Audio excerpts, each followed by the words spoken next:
안녕하십니까, 솔루션의 이도현입니다. 자, 드디어 2022학년도 영상을 저희가 시작하도록 하겠습니다. 실은 작년과 비교해서 올해는 자, 서울에 있는 학교들이나 입시 전형이 바뀌는 부분이 굉장히 많죠. 그리고 코로나 때문에 입시 트렌드에도 좀 특이한 변화들이 생겼습니다. 뉴스에서 보셨겠지만 올해 N수생, 재수생도 굉장히 많다고 그러고, 특이하게도 학력 인구가 감소하는 그 와중에도 2022학년도에 입학 정원 대비 응시 인원은 작년보다 오히려 살짝 증가합니다. 월드컵 베이비라고 하지요. 그때 인원이 조금 많기 때문에 올해는 정시 확대까지 포함해서 여러 가지 변수들이 있습니다. 그만큼 그냥 하던 대로 원래 들은 대로 공부를 한다기보다는 조금 더 입시라는 것 자체를 전략적으로 좀 접근을 해서 나한테 맞는 최적의 작전을 짜는 게 조금은 더 유리할 수 있는 그런 해라고 할 수 있습니다. 자, 그래서 오늘은 그 첫 번째 시간으로 뭘 준비했냐면, 제목에 보시다시피 2022학년도 교과전형 최강자는 어느 학교냐?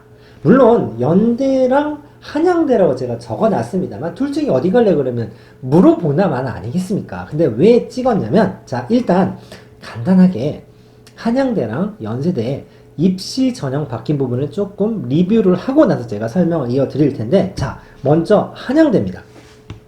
작년 2021학년도 그리고 올해 2022학년도를 보시면 수시에 교과전형, 종합전형, 논술, 그 다음에 정시 이런 건 다 대강은 아실 거라고 생각하고 설명을 좀 드리자면, 이 한양대학교가 어떤 학교냐?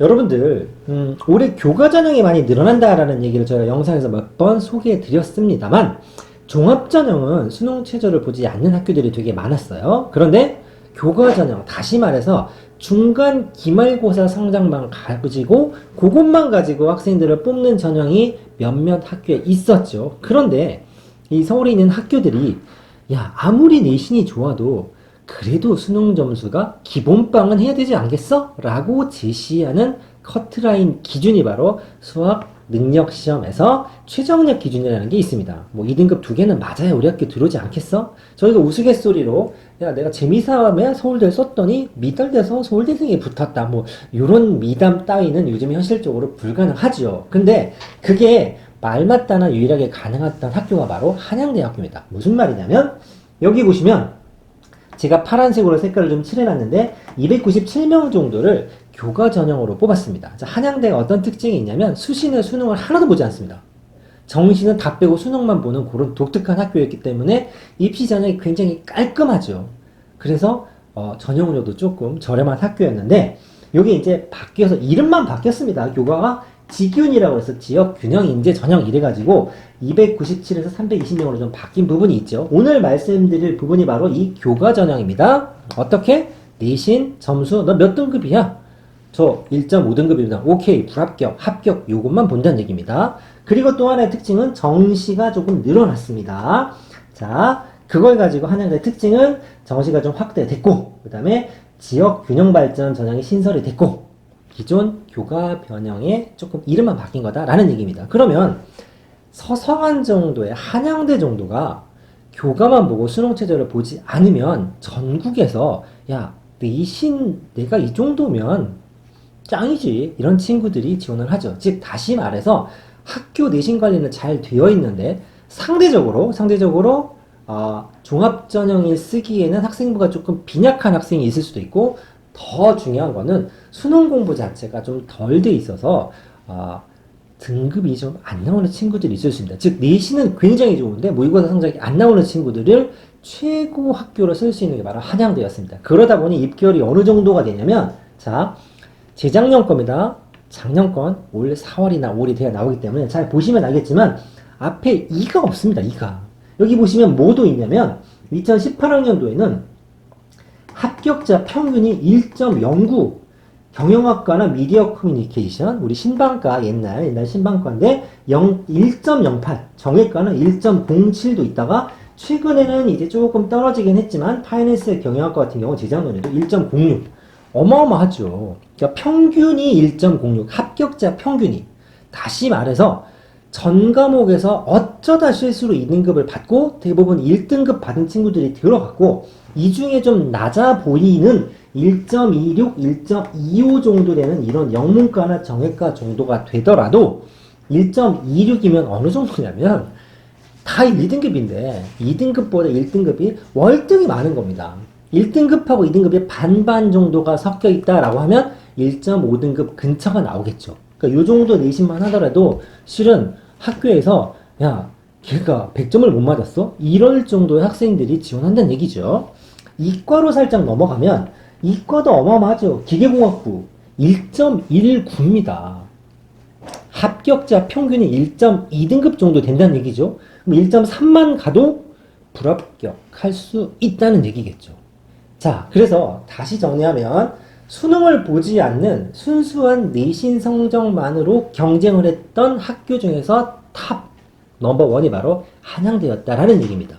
그런데 여기에 지각 변동이 생기는 거죠. 자, 어느 학교가 도전장을 내밀었냐? 바로 연세대학교입니다.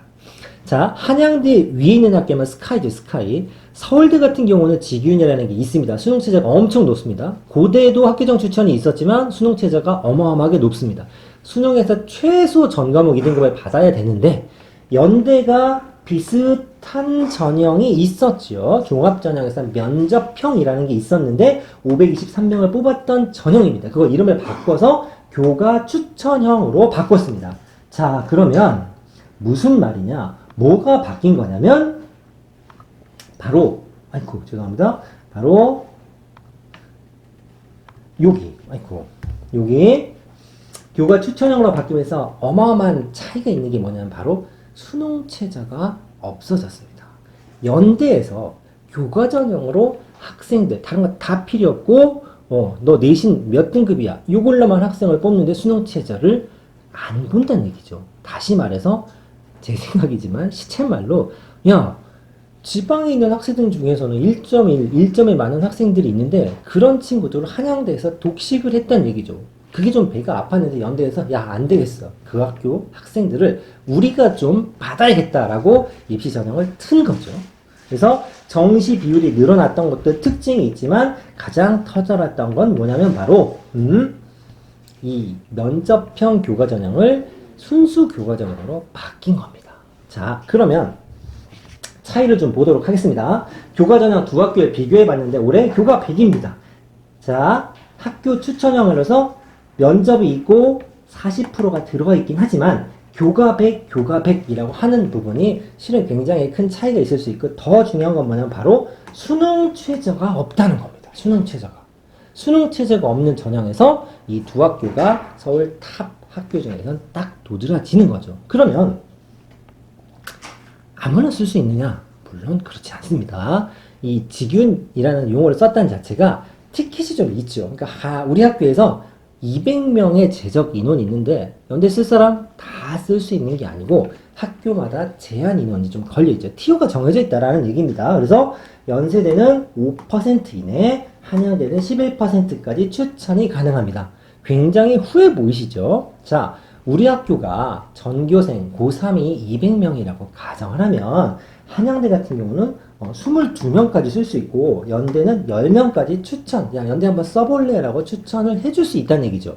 근데 실은 큰 의미가 없죠. 아까 보셨겠지만 내신이 어느 정도 돼야 붙냐면 1.1, 1.2 비인기 학과 할지라도 1.3 정도는 돼야 붙는 전형이란 말이죠.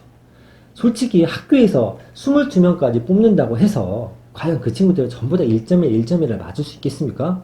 쉽지 않겠죠. 자, 그래서 이걸 어떻게 해석하시냐면 내가 작년까지는 내신이 아무리 좋아도 쓸 수 있는 학교가 한양대가 끝이었다면 연대라는 카드가 하나 생긴 거죠. 적어도 수능을 보지 않고 내가 학교 생활만 충실해서 내신 점수가 괜찮은 친구들한테는 굉장한 찬스가 될 수 있습니다. 정리를 좀 해보도록 하겠습니다. 자, 무엇이냐?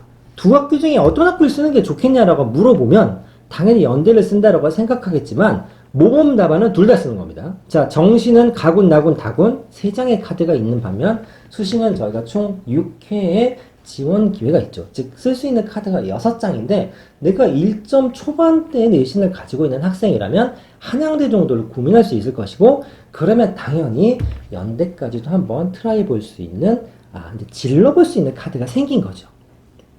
괜찮죠?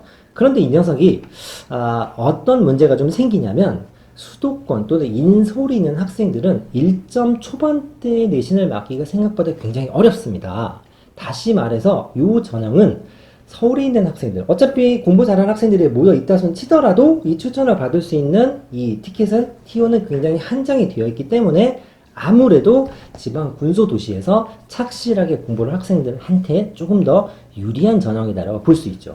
봐. 그러면서 과거 교과 전형의 명성이 한양대에서 연대로 무게중심이 조금 옮겨갈 수도 있는 이런 운영이 되는 겁니다. 마무리로 방금 설명을 드렸지만 아무래도 수도권보다는 지방 소재의 고등학교에 재학 중인 학생들한테 이건 굉장한 찬스라고 저는 생각합니다. 적어도 이제 한 10개월 정도 입시가 남기는 했지만 2022학년도 전형이 굉장히 바뀌는 부분이 많다고 말씀을 드렸고 그만큼 열심히 공부하는 거에 플러스 알파로 어떤 식으로 어떤 학교에 어떤 전형으로 지원하느냐에 따라서 합격 확률이 달라질 수 있다라는 부분을 좀 유념하시고 막연히 내가 수시다 정시다가 아니라 조금 더 디테일한 부분까지 결정을 하시고 그 계획에 따라서 준비를 하셔야 올해 입시의 성공 확률이 높다라는 걸 좀 명심하셨으면 좋겠습니다. 자, 2022학년 첫 번째 영상 여기서 마치도록 하겠습니다. 감사합니다.